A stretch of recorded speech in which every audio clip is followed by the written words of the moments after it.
Let me now share about what we know about this novel coronavirus.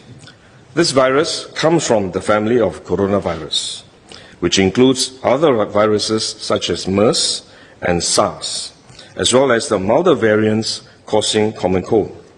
The medical consensus at this moment is that the novel coronavirus is more transmissible, but appears less deadly than SARS. Evidence suggests that the rate of human-to-human transmission of this virus appears to be higher than that of SARS.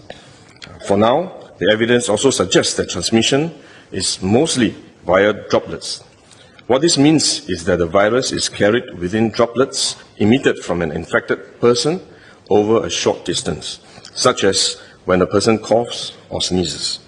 If these droplets come into contact with the eyes, nose or mouth of an individual directly or indirectly through hands that have come into contact with these droplets, the individual may become infected.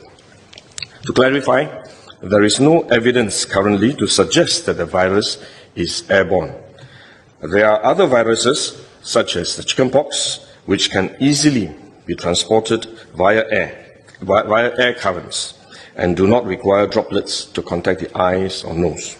The novel coronavirus is not in this category of viruses. The novel coronavirus could also transmit through surface contact. Let me explain.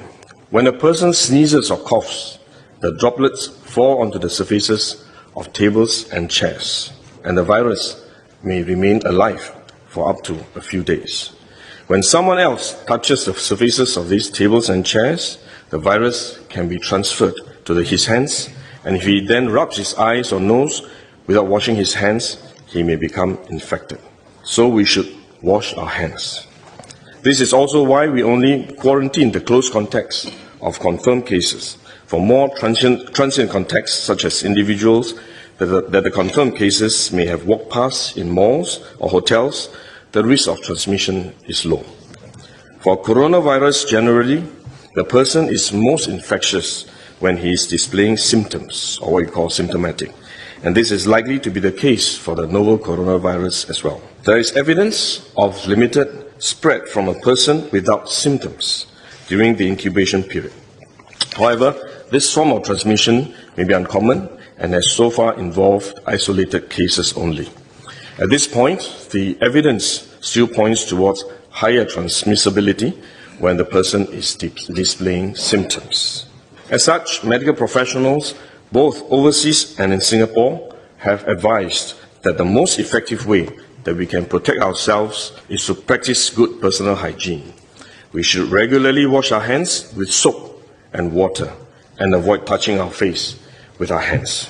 These may sound simple, but actually they are very difficult to do because all of us touch our face all the time. Even at a meeting when we have on this Minstry task force, while I was speaking, I was touching my face until Minister Lawrence Wong nudged me with his elbow and said, "Stop touching your face."